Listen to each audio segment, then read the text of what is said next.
Hello বন্ধুরা, শীতের সকালে কি টিফিন করবো নিজেই বুঝতে পারছিলাম, তাই তাড়াতাড়ি করে একটুখানি ময়দা নিয়ে নিলাম। ময়দার মধ্যে নুন দিয়ে ঘরে যত রকমের সবজি ছিল সব সবজি নিয়ে নিয়েছি। বিনস থেকে আরম্ভ করে গাজর থেকে ধনেপাতা থেকে বেবিকর্ন থেকে পেঁয়াজ কাঁচা লঙ্কা কুচি সব কুচিয়ে টুচিয়ে এক জায়গায় রেখে তারপর সব ময়দাগুলোর মধ্যে ঢেলে একটুখানি জল দিয়ে ওইটাকে বেশ গুলে নিলাম।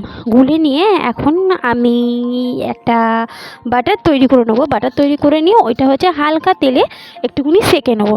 সেঁকে নিলে কি একটুখানি হেলদি খাবারও হলো আর তেলটাও একটু কম লাগলো আর কি। আর টিফিনটাও হয়ে গেল আমাদের সকালের। তাই এই প্রত্যেকদিন পাউরুটি খেতে ভালো লাগে না, তাই জন্যই আজকে চাটুটা বসিয়ে দিয়েছি। চাটুটা বসিয়ে এবারে হালকা হালকা তেল দিয়ে দেখো কী সুন্দর করে ওটা ভেজে নেবো। মনে হচ্ছে যে পাটিসাপটা ভাজছি যেন আমি। এবারে আমার ছেলেটাও বলছে যে না মা, আমি এগুলো খাবো না, আমার একদম এগুলো ভালো লাগে না। আর যখনই আমি ওকে স্যুপ করে দেবো স্যুপটা খাবে, কিন্তু যখনই এই মানে কি ময়দার মধ্যে এই সবজিগুলো দিয়ে করব তখন আমার ছেলে একদম খেতে চায় না। ও বলে না আমি এগুলো খাবো না, কিন্তু খেতে যা মজা লাগে কি বলবো তোমাদেরকে।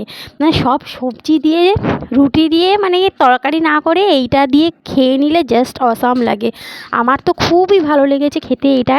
আমি ভেবেছি এবার প্রতিদিন শীতের সকালে এইগুলো দিয়েই আমি ব্রেকফাস্টটা সারবো। এবং আমার শ্বশুর শাশুড়ি ওদেরও খুব ভালো লেগেছে খেতে, যে বৌমা খুব দারুণ হয়েছে, মানে সবজি দিয়ে এরকম হালকা তেল দিয়ে এরকম রুটি টাইপের করে দিলে দারুণ লাগে। আর যদি একটুখানি সাইডে একটু টমেটো সস থাকে। ভিডিওটা কেমন লাগলো বন্ধুরা একটুখানি প্লিজ জানাবে কমেন্ট